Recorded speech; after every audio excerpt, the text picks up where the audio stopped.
secretario de Estado del gobierno de Donald Trump, Marco Rubio, arribará este miércoles a Quito para reunirse con el presidente Daniel Noboa en Carondelet. En la asamblea existe expectativa por los acuerdos en materia de seguridad que se puedan obtener de la visita. Dictan prisión preventiva para Daniel S. y Ronnie A. por ser los presuntos autores intelectuales del asesinato de Fernando Villavicencio, mientras que para los procesados José S. y Javier J. deberán presentarse en el consulado de Miami en Estados Unidos.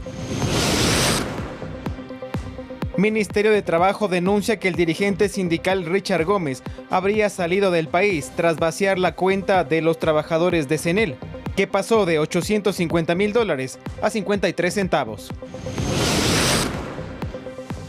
En lo internacional, presidente de Colombia rechaza que Estados Unidos derribara una embarcación con droga de procedencia venezolana.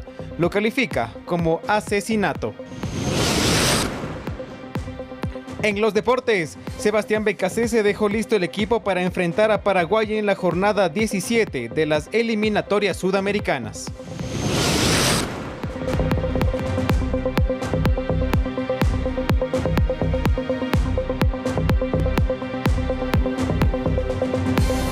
Amigas y amigos, ¿cómo están? Muy buenas noches. Gracias por acompañarnos en su emisión estelar de Noticias 7 este miércoles 3 de septiembre. Tenemos amplia información para todos ustedes también a través del telégrafo.com.es, ecuadortv.es, en el dial de Pública FM y a través de nuestras redes sociales. En sus pantallas, además, podrán ver un código QR que lo pueden escanear para acceder a más información del telégrafo digital. Empezamos de inmediato.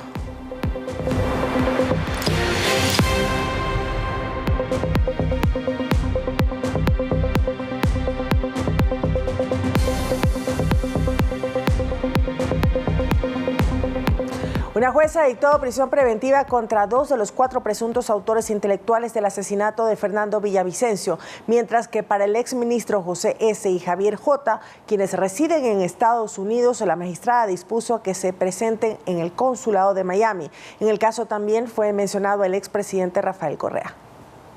Fiscalía acusa a 4 personas de ser los presuntos autores intelectuales del asesinato de Fernando Villavicencio. Sin embargo, la jueza María Daniela Ayala solo dictó prisión preventiva contra 2 de ellos, específicamente contra Daniel S., quien ya cumple sentencias por corrupción en la cárcel 4 en Quito, y contra el exasambleísta del correísmo Ronnie A., cuyo abogado confirmó que está en Venezuela, y quien, según Fiscalía, sería el coordinador de la operación.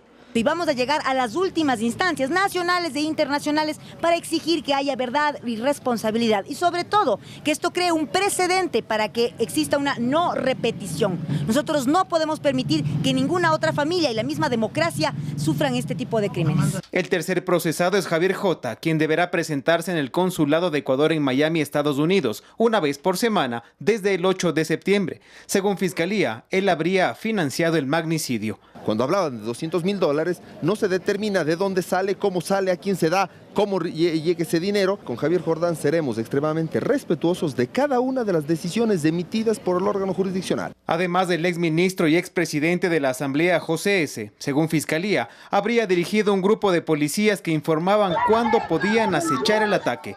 La jueza dispuso que José S. se presente ante el consulado de Miami una vez solucione su situación migratoria, pues está detenido por el Departamento de Migración de Estados Unidos desde el pasado 7 de agosto. El doctor José Serrano resolverá su situación en Estados Unidos y tendrá que presentarse. En su momento pertinente vamos a sostener y vamos a probar que el doctor José Serrano es totalmente inocente. Fiscalía toma como elementos de convicción el testimonio de Lenin Vimos, sentenciado en el caso Plaga y hoy testigo protegido, quien señaló que los 4 mencionados habrían planificado el crimen, ya que él tenía relación con el grupo delictivo Los Lobos, pues fue su abogado.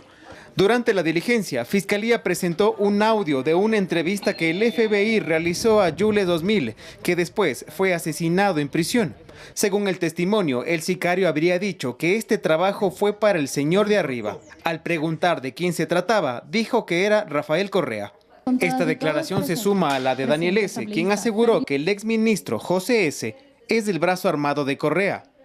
Creo que la cabeza de Fernando Villavicencio es invaluable. Nosotros esperamos que haya una investigación profunda y también que haya la no repetición de un crimen así, que no haya impunidad. La jueza además dispuso que ninguno de los procesados puedan acercarse a las viviendas de las víctimas, así como de otros familiares en primer y segundo grado. Edison Saavedra, Noticias 7. Javier J. no solo fue acusado como un presunto autor intelectual de la muerte de Fernando Villavicencio, sino que las hijas del ex candidato presidencial aseguran que las está hostigando. Las hijas de Fernando Villavicencio también acudieron a la audiencia de formulación de cargos contra los presuntos autores intelectuales del asesinato de su padre. Poco antes de la diligencia, informaron que el martes colocaron una denuncia ante la Fiscalía. Por intimidación, hostigamiento y violación a la intimidad. Es una denuncia que está en contra de Javier Jordán. Javier J., uno de los 4 acusados del magnicidio y según Amanda Villavicencio, estaría detrás del acoso sistemático que alega están recibiendo. Primero el hostigamiento digital que hemos vivido en estos días, que se ha agudizado terriblemente. Son exhibidas las placas de mi carro, los nombres de mi hijo menor de edad, el domicilio de mi familia, el domicilio de mi madre, de mi abuela. Esto en referencia a las fotografías y videos que Javier J. ha publicado en sus redes sociales con información personal de las hijas de Villavicencio. ¿Con qué plata le regalaste? Te regaló tu papá la casita, si ganaba $4.500. Eso quiere saber el Ecuador. Tu casita, que era testaferra a tu abuelita, ¿con qué plata la compraste o la compraron? Y con la intención, según sus palabras, de evidenciar que el político asesinado habría sido un extorsionador. Papito, ¿sabes cuánto va a durar el aporte? De eso vives, de lo que te aporta la gente, para que no los chantajees con tus publicaciones en tus portales. Conmigo se equivocaron y se los dije toda la vida, se los dije a tu padre. A mí nadie me va a extorsionar. Peor armar falsos positivos. En su defensa, las hijas del ex candidato presidencial dijeron que tomaron una medida extrema. Hemos tenido ya que solicitar ser parte del programa de protección de víctimas y testigos y el día de hoy, desde el día de hoy nos acompaña ya la custodia de la Policía Nacional. En los Estados Unidos también existe una medida de protección por el acoso que Amanda y Tamia habrían sufrido por parte de Javier J. en ese país. Lautaro Andrade Castro, Noticias 7. La presidenta del Movimiento Revolución Ciudadana, Luisa González, apuntó contra el alcalde de Guayaquil, Aquiles Álvarez, por no defender al Cártel de los Soles, un grupo narcotraficante al que estaría vinculado el mandatario venezolano Nicolás Maduro. González dice que Álvarez se fue en contra de la posición de la agrupación política. Un nuevo episodio de fricción interna en la Revolución Ciudadana se dio por las declaraciones que brindó el alcalde de Guayaquil, Aquiles Álvarez, respecto al Cartel de los Soles, organización narcotraficante que, según los Estados Unidos, estaría liderada por el presidente de Venezuela, Nicolás Maduro. Si Estados Unidos tiene algún tema con el presidente de Venezuela, es un tema personal. Yo, sinceramente, no voy a salvar a nadie. Y por supuesto que apoyamos cualquier lucha contra cualquier cartel. Sin embargo, su criterio se contradice con lo que públicamente han dicho las cabezas de la RC sobre las acusaciones hacia Maduro. El Cartel de los Soles. Nunca habíamos oído del Cartel de los Soles. Y luego dice que el Cartel de los Soles, el líder es Nicolás Maduro. ¡Ay! ¡Qué casualidad! Una Venezuela que tiene una de las mayores reservas de petróleo del mundo. En redes sociales, Rafael Correa discrepó con el alcalde guayaquileño. Toda la RC5 respalda la lucha contra cualquier cártel y mafioso internacional. Otra cosa es comer cuento, como el Cártel de los Soles, liderado por Nicolás Maduro. ¿Quién puede creer babosadas así? Sin embargo, Álvarez se ha mantenido en su forma de pensar. No tiene nada que ver lo que diga cualquier militante político de la Revolución Ciudadana. Mi opinión es personal y yo creo que en estos 2 años y un poquito más que tengo en la administración municipal ha quedado clarísimo cuál ha sido mi postura a lo largo de los años. En mi caso, yo voy a apoyar cualquier lucha contra cualquier actor internacional o nacional. Luisa González también le respondió a Álvarez y en un mensaje a modo de reclamo dejó entrever que sus palabras estarían en contra de la posición política del partido. No solo es una postura contra Venezuela, sino contra el movimiento que represento. Luisa volvió a negar las vinculaciones de Maduro con el narcotráfico y le hizo una particular invitación a Álvarez para que asista a las asambleas de la Revolución Ciudadana. Para que pueda entender mejor lo que significa ser de la RC5 y cuáles son nuestros principios y luchas. A diferencia de Álvarez, otros burgomaestres correístas como Pavel Muñoz han evitado una postura más directa sobre el mandatario venezolano. Y a los carteles, como decía el día de ayer, todos son un cáncer, hay que combatirlos y el Estado tiene que prevalecer y el país tiene que ganar. Sí me genera una sospecha de por qué, digamos, el énfasis en uno y por qué no el énfasis en otro. Mientras que del Cartel de los Soles, vía decreto ejecutivo hace algunas semanas, el presidente Daniel Noboa calificó a esa organización como un grupo terrorista. Lautaro Andrade Castro, Noticias 7.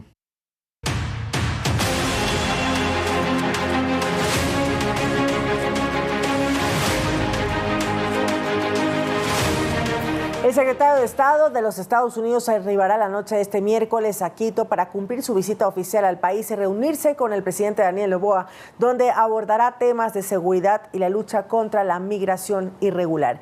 Previo a su llegada a Ecuador, el funcionario norteamericano visitó México, donde se reunió con la presidenta Claudia Sheinbaum para lograr acuerdos de colaboración para enfrentar a los grupos del crimen organizado que operan en la región. Se trata de la primera visita de un alto funcionario del país azteca desde la actual presidencia de Donald Trump. Se estima que el secretario llegue a la capital en horas de la noche, aproximadamente entre las 19 horas, más o menos a esta hora, hasta las 21 horas con 30 minutos.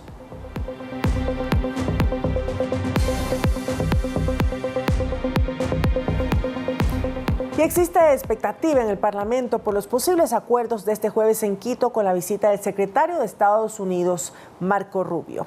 Varios asambleístas esperan que se concrete el apoyo de Estados Unidos en materia de seguridad especialmente.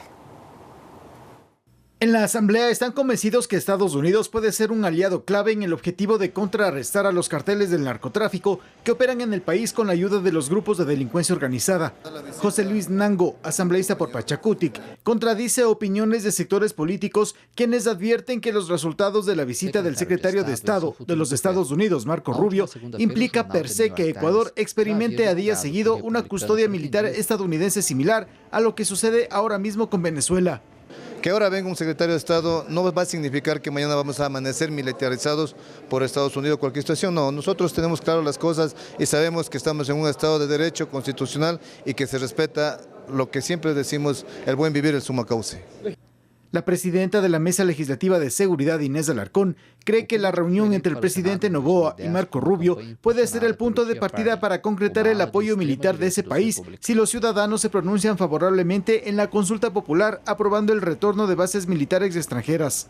Bueno, hay que ser respetuosos de la voluntad popular. Todavía el pueblo ecuatoriano no se ha pronunciado acerca de este tema. Todavía sería muy pronto para hablar acerca de ello, pero bueno, siempre las excelentes relaciones que existen entre Estados Unidos y Ecuador es importante seguirlas fomentando, seguirlas cultivando, sobre todo por la cooperación internacional para atacar los grupos de delincuencia organizada.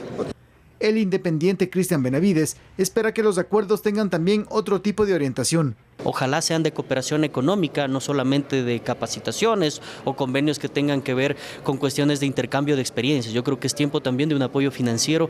Como legisladores, dijeron, estarán vigilantes de que los compromisos que puedan materializarse este jueves no contravengan ningún principio constitucional. Javier Ceballos, Noticias 7.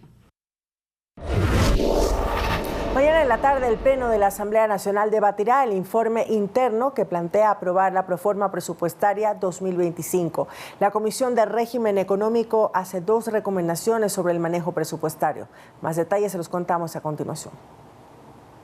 Básicamente, la mesa legislativa le dice al Ejecutivo que no descuide la asignación oportuna de recursos a entidades públicas y a los municipios, prefecturas y juntas parroquiales. André Granda, prefecto de Pastaza, dijo que son recursos vitales para obras que significan el desarrollo de sus localidades. Porque realmente creo yo que nosotros, por ejemplo, como gobiernos provinciales, en nuestro caso, somos los principales actores en el tema del mantenimiento, por ejemplo, de las vías rurales, ¿sí? En el tema de la vialidad, en el tema del fomento productivo, en el tema del turismo, de la gestión ambiental también. Así que considero que es importante que de esta manera el gobierno nacional asegure los recursos para poder seguir brindando estos servicios y bienes a la ciudadanía. También sugiere que los ingresos extras que se alcancen al presupuesto se destinen al sector social. Con estas dos sugerencias, el Pleno de la Asamblea debatirá este jueves por la tarde el informe de la Comisión de Régimen Económico que sugiere al Pleno la aprobación de la proforma que supera los 40.000 millones de dólares. Lo que sí les puedo asegurar que se respeta lo que se debe aumentar en el ámbito de salud y educación, que son preasignaciones constitucionales. El 0.5% en educación se debe subir cada año, se lo sube dentro de esta proforma. La bancada de la Revolución Ciudadana anticipó que votará en contra de la proforma. Que es una proforma engañosa, una proforma inflada. El Pleno no podrá reasignar montos ni hacer nuevos cálculos de ingresos o egresos. Javier Ceballos, Noticias 7. Es momento de una pausa, amigos. Al regresar les contamos que la Policía Nacional detuvo a 24 personas que estarían involucradas en una presunta estructura criminal. Más detalles enseguida.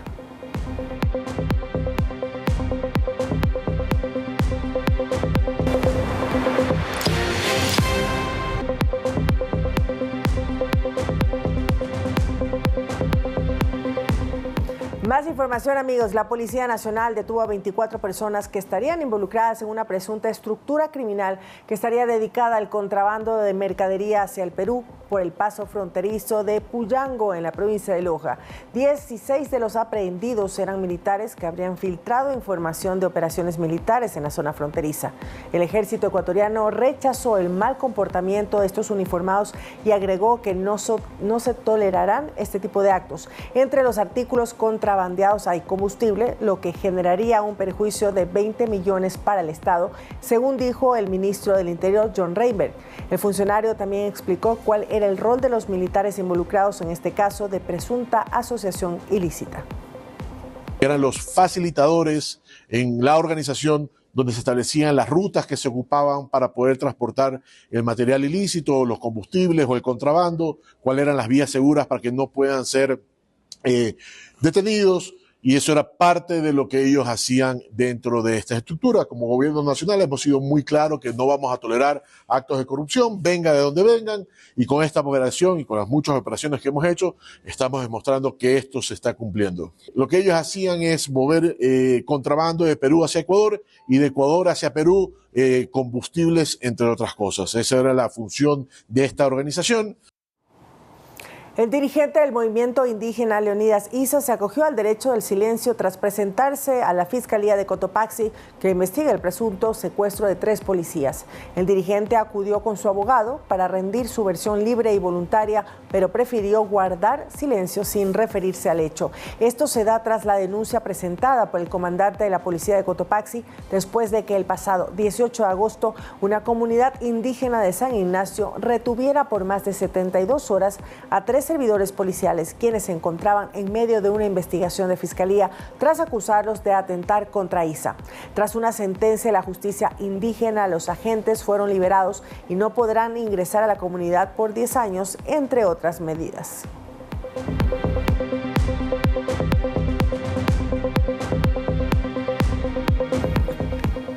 La Fuerza Aérea Ecuatoriana puso en operación el escuadrón de drones Rayo Justiciero para que apoye al bloque de seguridad en tareas de control contra el narcotráfico y grupos de delincuencia organizada. Estas aeronaves no tripuladas están en capacidad de detectar pistas clandestinas, controlar áreas de minería ilegal e identificar rutas empleadas por el crimen organizado.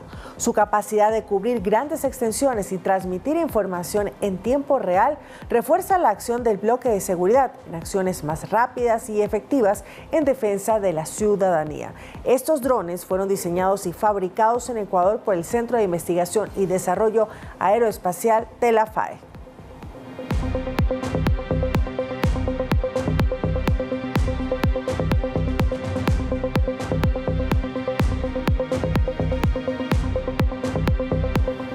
Una noticia lamentable: el alcalde de Nobol, Marvin Salas Cercado, falleció este miércoles 3 de septiembre. Marvin, comunicador de profesión, tenía 42 años y estaba al frente del municipio de ese cantón del Guayas desde el 2019. Fue reelegido en el 2023 por el movimiento Revolución Ciudadana. Gran parte de su vida se dedicó a servir a Nobol, primero como concejal y luego como burgomaestre. Sus coidearios expresaron su pesar en redes sociales. El político murió a causa de cáncer.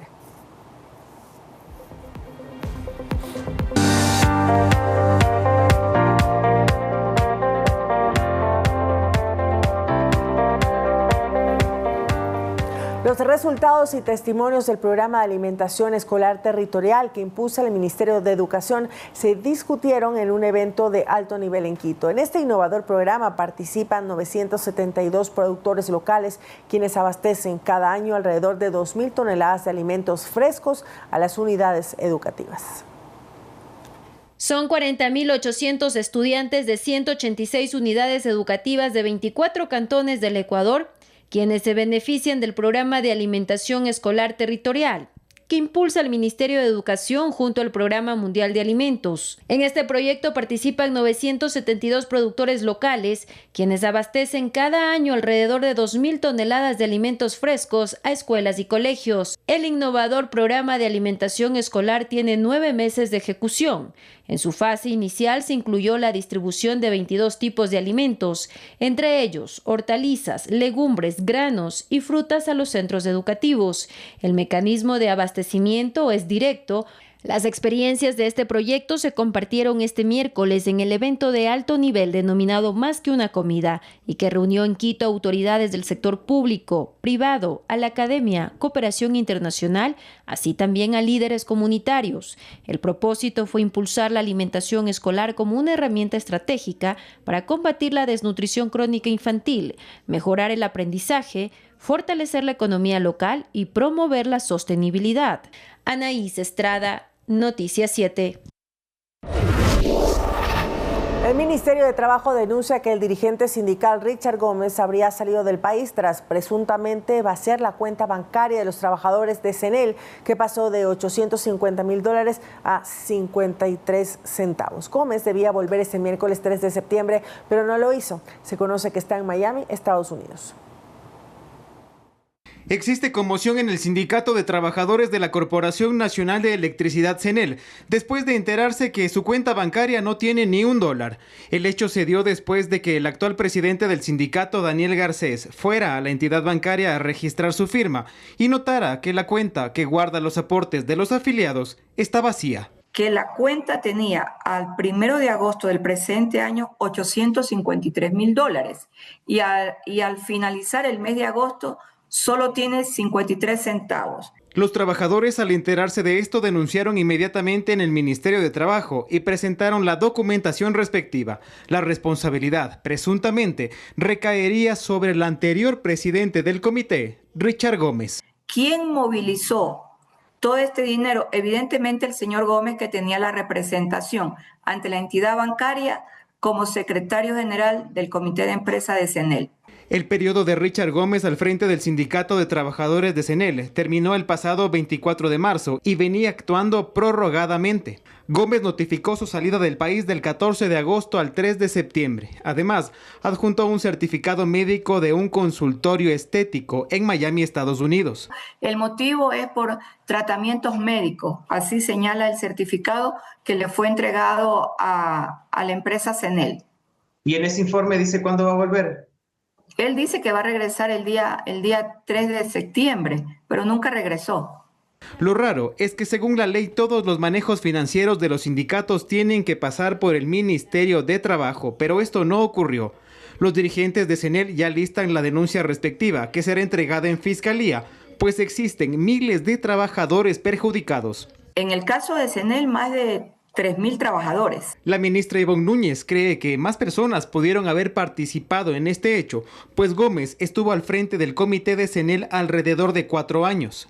Porque aquí no solo es la participación de quien estuvo al frente de la organización sindical, que es el señor Richard Gómez.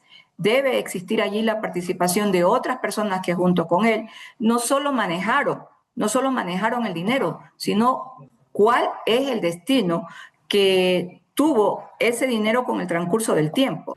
Recordemos que Gómez fue catalogado como el presunto responsable de incluir irregularmente a 1.700 trabajadores de CENEL en un contrato colectivo. La Corte Constitucional echó abajo esta acción y ahora los afiliados deberán devolver $80 millones de sus bolsillos. Edison Saavedra, Noticias 7.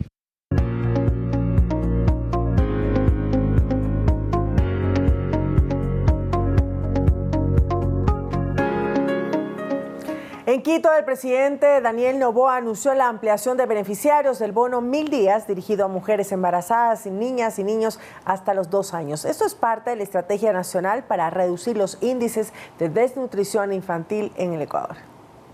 Gobierno del Nuevo Ecuador. Con un coliseo lleno de cientos de beneficiarios del bono 1000 días, el presidente de Ecuador, Daniel Noboa Sin, la vicepresidenta María José Pinto y el ministro de Desarrollo Humano, Harold Burbano, hicieron la entrega simbólica de este incentivo económico dirigido a las mujeres en estado de gestación. Primeramente agradecida con el Dios y después agradecida también con el gobierno que nos ha ayudado. Puedo comprar vitaminas para mi bebé, también poder comprar ropitas, todo lo necesario para mi bebé.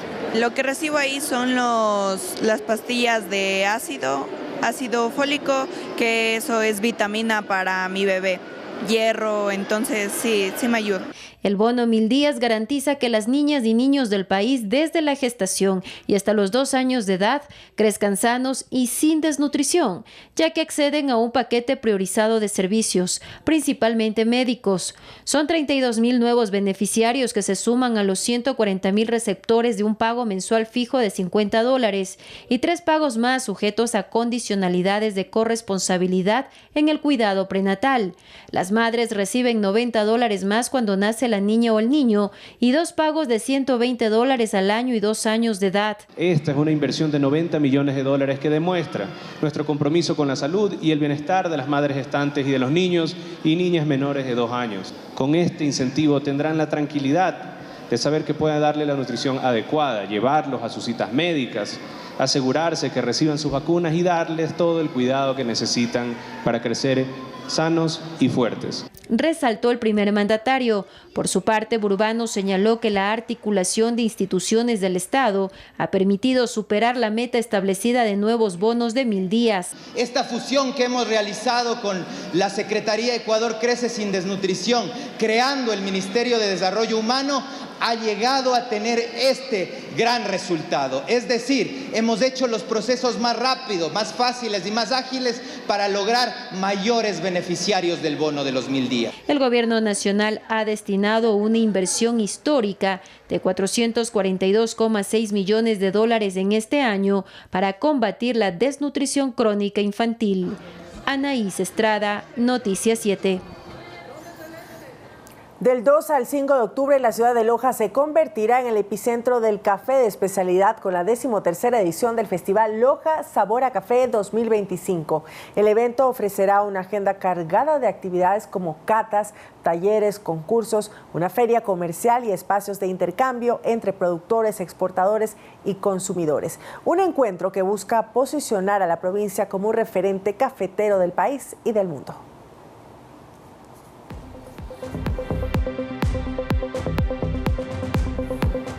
Les contamos que el mes de septiembre es el mes del Alzheimer, por lo cual se estrenará un documental en el que 2 familias muestran cómo es posible dar y recibir amor junto a quienes necesitan ayuda por esta enfermedad. Veamos.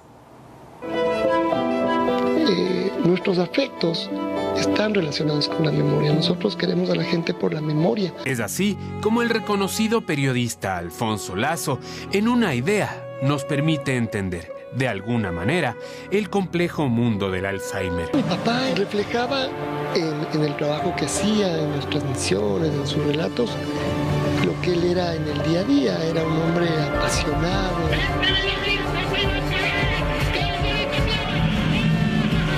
Este es un documental que narra un poco de la historia de su padre y en paralelo otra historia más, también de alguien muy conocido y muy querido en el Ecuador. ¿Cómo voy a dejar de hablar de algo así que es tan importante para mí y que obviamente lo tenemos aquí presente? Es el Patón Bausa, quien después de haber coronado los títulos más importantes en su profesión, empezó a evidenciar algunos de los principios de esta cruel enfermedad.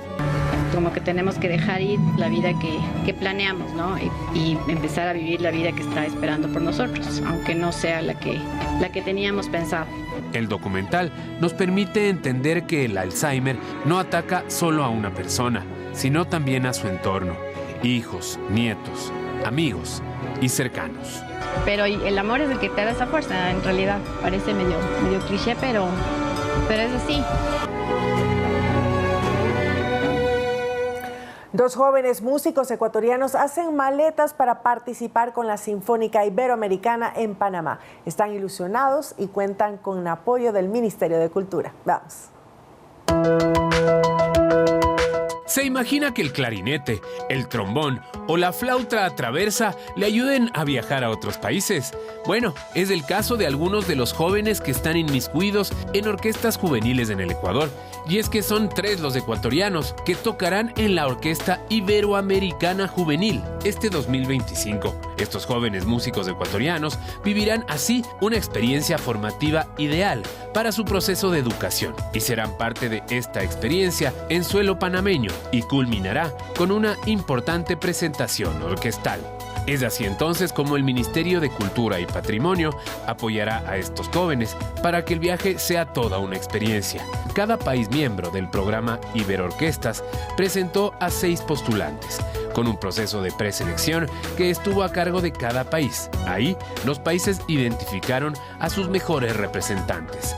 Posterior a ese proceso, la selección fue realizada en el programa. Entonces, serán jóvenes de entre 13 y 26 años. Cada país tiene a 2 o 3 participantes. Panamá promocionará el grueso de la orquesta.